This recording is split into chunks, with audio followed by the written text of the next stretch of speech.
The boredom of normalcy and the numbness of mediocrity stiffens your passions. The boredom of normalcy and the numbness of mediocrity stiffens your passion. What that meant was, I was so sick of myself. I was so bored in my life, man. I was so tired of being mediocre. I was just tired of it, and it was all my fault. I was mediocre because I wasn't doing the things to be exceptional, and I was bored. I was losing my mind, man, on the assembly line at Ford Motor Company, going door to door selling life insurance at a debit company. I was tripping, man. I said, man, what is this? My life can't be this. You know, you ever say to yourself, man, it's got to be more to my life than this? If you've ever said that, that's cause it is. And you got to get after that, man. You got to go and get at that. If you don't do it, life becomes real normal and real mediocre to you.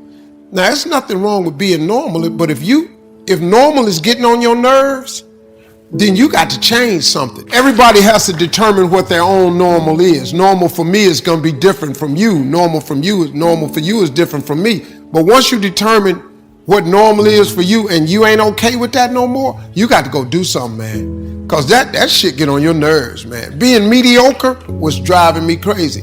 And it started when I was homeless, man. It just pushed me. Because I was sick of being poor. I'm going to just be honest with you. Poverty, I was sick of it. I was up to here. I had enough. I don't know how you feel about poverty, but that got on my nerves.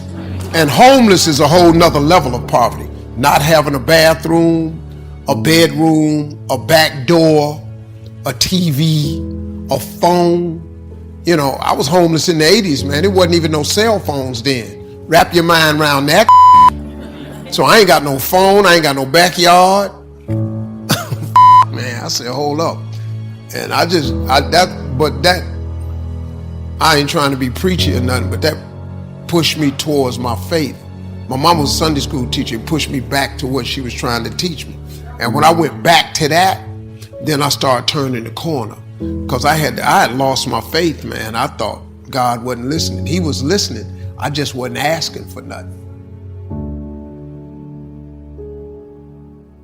If you come to him, he always hears you. He's always available. He ain't ever too busy. That's the cool thing about him. And he was available for me the whole time. It's just I wasn't checking in with him. God ain't turned his back on you. You walked away from him. He always there. I got stupid. I just turned away from him. When I turned around and started talking to him, I just cut a deal with him. I said, if you let me make it, when I get there, I'm going to tell everybody it was you. So guess what? You just asked me about it. Didn't I just tell you about it?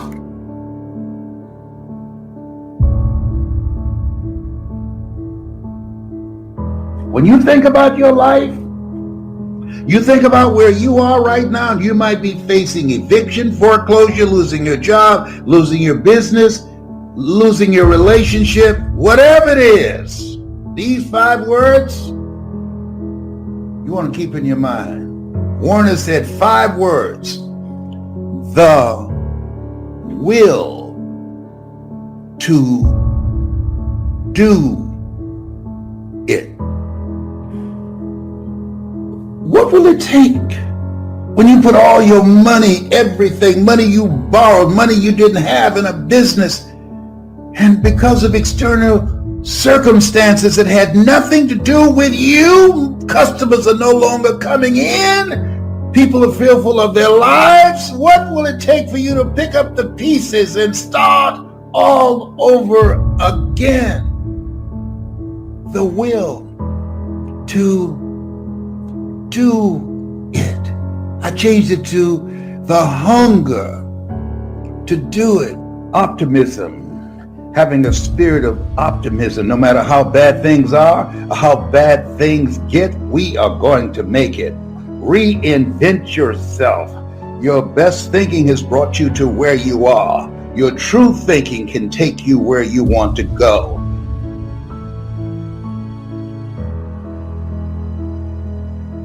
If you will change, everything will change for you.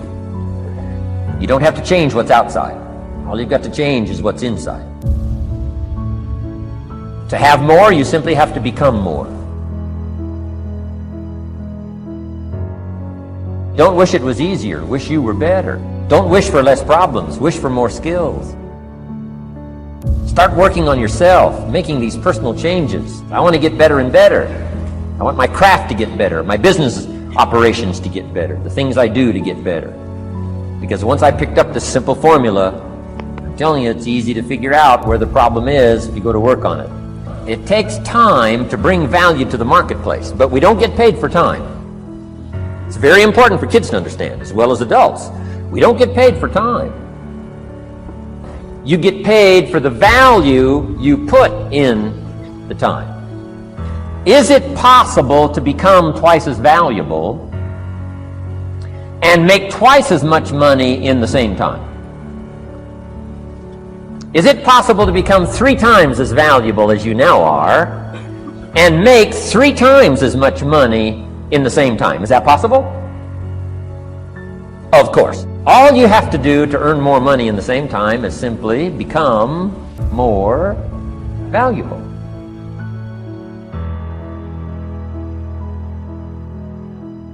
Work on yourself. Make yourself more valuable to the marketplace. I'm telling you, you can so dynamically change your income, and economics is the least of the values that you can start earning in terms of equity if you'll start working harder on yourself than you do on your job.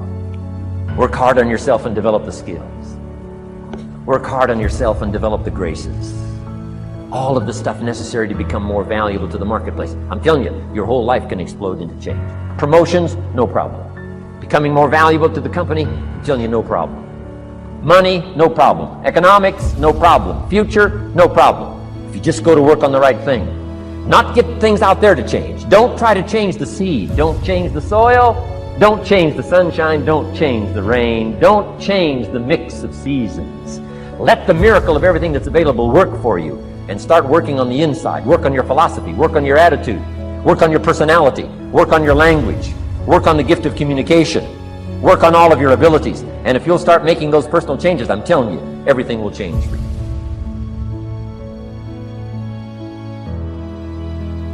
It's time, money, network we don't have, people we don't have, not the right management, not the right people, right? We don't have the resource. And they went through this whole thing. I said, what all these things, not enough Supreme Court justices, what they all have in common is you're all saying we didn't have the resources to succeed. Money is a resource. Time is a resource. Technology is a resource. People is a resource. Experience is a resource. I said, here's the only problem. I said, in my experience, and you correct me if you're wrong, and I want an honest answer.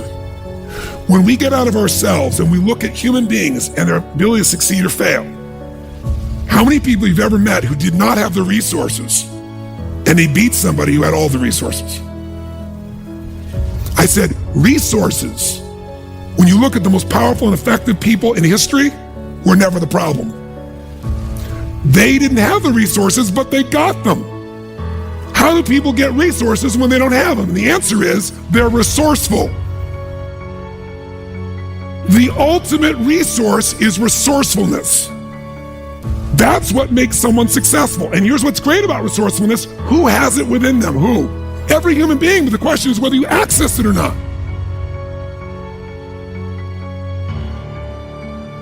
Talk to people. Ask for help. Not because you're weak, but because you want to remain strong. And ask for help and don't stop until you get it.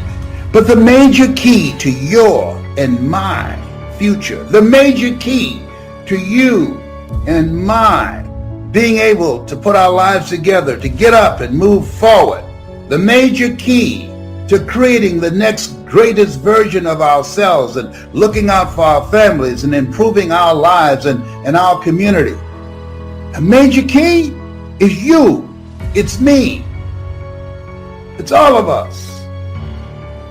We have to decide that we're going to take responsibility.